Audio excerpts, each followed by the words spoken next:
Hey guys, let's get more news about Steelers, but first, don't forget to subscribe and leave your like. Steelers players absolutely love new offense, report. The Pittsburgh Steelers enter the next phase of their offseason on Tuesday, May 21st, with organized team activities. It will be the first opportunity to get a closer look at offensive coordinator Arthur Smith's plan for his new role. So far, it appears some Steelers players are warming up to Smith's concepts quickly. The Athletic's Mark Kaboly posted on X on May 20th that players love Arthur Smith's offense. "One told me that it is unreal," he wrote. "Going to be interesting to put eyes on it." First day of OTA start on Tuesday. The Steelers will be on the field for practices for the next 4 weeks. The hiring of Smith was just one of several moves made in the 2024 offseason to revamp the Steelers' offense. The most significant change was a complete overhaul of the quarterback room.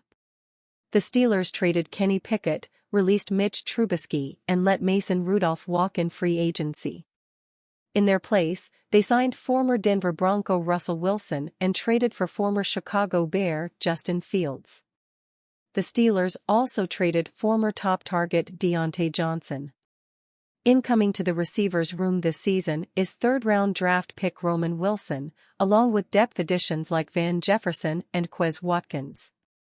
Though the expectation is for Roman Wilson to become the number 2 role behind George Pickens, the Pittsburgh Post-Gazette's Ray Fittipaldo said the team may look into other options. "If he can step up and be the number 2, I think naturally, Quez Watkins and Scotty Miller and all those other guys will kind of find their home," Fittipaldo said on the North Shore Drive podcast on May 20th. "If Roman Wilson doesn't step up and assume that number 2 job, then I think the trade rumors and all that other stuff will resurface here later in the summer." The Steelers' offensive line will likely look much different with draft additions like tackle Troy Fautanu, guard Mason McCormick and center Zach Frazier. Upcoming OTAs in Pittsburgh will only scratch the surface in revealing what the Steelers' offense will look like by September. Many questions surround Russell Wilson and how he'll rebound after finding little success in 2 seasons with Denver. The Broncos went 11-19 in games Wilson started. His second season in Denver was decidedly better than his first. In 2023, Wilson completed 297 passes for 3,070 yards, 26 touchdowns, and 8 interceptions. Bleacher Report is among those who aren't ready to buy into the Steelers' new offense. In a May 17 article ranking every NFL offense after the draft, they listed the Steelers' offense 26th. Though they cited upgrades to the offensive line as a reason for optimism, they believe Wilson's age is a cause for concern. Wilson is an appreciable upgrade over Pickett, but Mr. Unlimited will be 35 this season, and there are a lot of new pieces learning a new system under Smith. Wilson will have the opportunity to make a statement against his former team when the Steelers visit the Broncos in Week 2. How Antonio Brown and the Pittsburgh Steelers found mutual gains at the bargaining table. The National Football League's Pittsburgh Steelers faced a dilemma.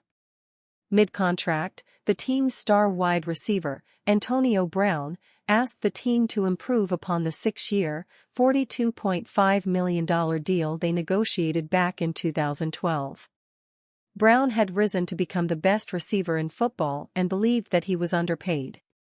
How did both sides come to an agreement and create mutual gains? The Steelers wanted to reward Brown for his amazing performance and keep him motivated. Yet the team had a long-standing policy of not renegotiating with its players, other than quarterbacks, until they had 1 year left on their contract, reports Jeremy Fowler for ESPN.com. If the Steelers broke that policy for Brown, other players might ask for the same favor.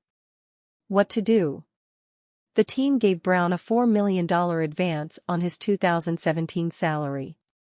The move, by raising his season earnings to $10.25 million, placed Brown within the ranks of the top 10 highest-paid receivers for 2016. The decision should pave the way for Brown to negotiate a monster deal in 2017, according to Fowler. The Steelers had used this route previously with Brown, rewarding him for his 2015 performance by advancing $2 million of his planned 2016 earnings. In doing so, the Steelers can uphold their policy against negotiating mid-contract while also keeping a highly productive player happy, notes Fowler. The story highlights ways to enhance your negotiation skills through mutual gains negotiation. We often assume that achieving mutual gains means that both sides do better off financially than they would if they had simply competed on price. But mutual gains go far beyond the issue of price. In integrative negotiations involving multiple issues, as compared to distributive negotiations involving just one issue, parties often achieve mutual gains by making wise trade-offs across their differing preferences across issues. Consider the simple case of a couple that is trying to decide how to spend their evening on the town.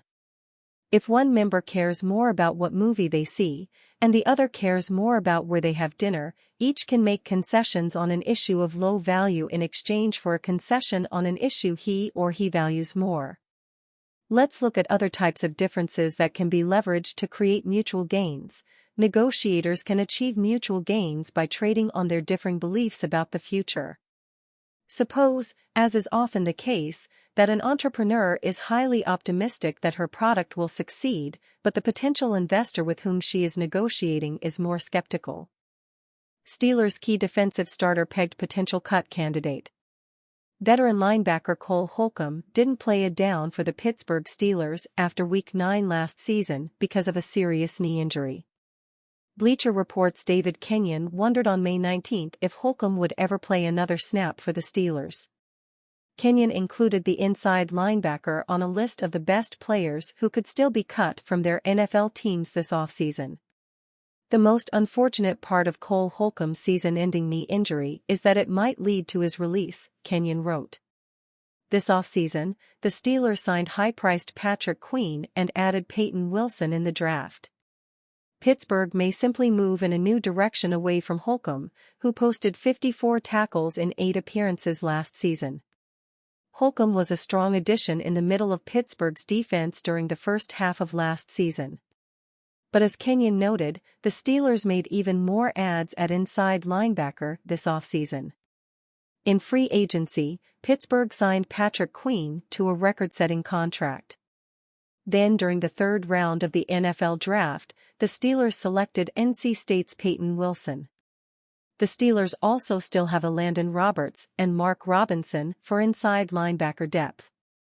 Holcomb may not have been on his way to All-Pro or Pro Bowl recognition, but he was experiencing a strong start to the 2023 season. Before his injury ruled him out for the season, he was tied for the team lead in tackles and was 5th for Pittsburgh in defensive snaps. The linebacker was very valuable from a cap perspective as well. Holcomb had just a $2.72 million cap hit during 2023. But with his backloaded contract, the veteran's cap hit rises to $7.64 million for the final 2 seasons of the deal. The Steelers could release him this offseason and save $4.36 million against the cap.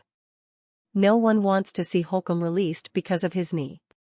But the NFL is a harsh business.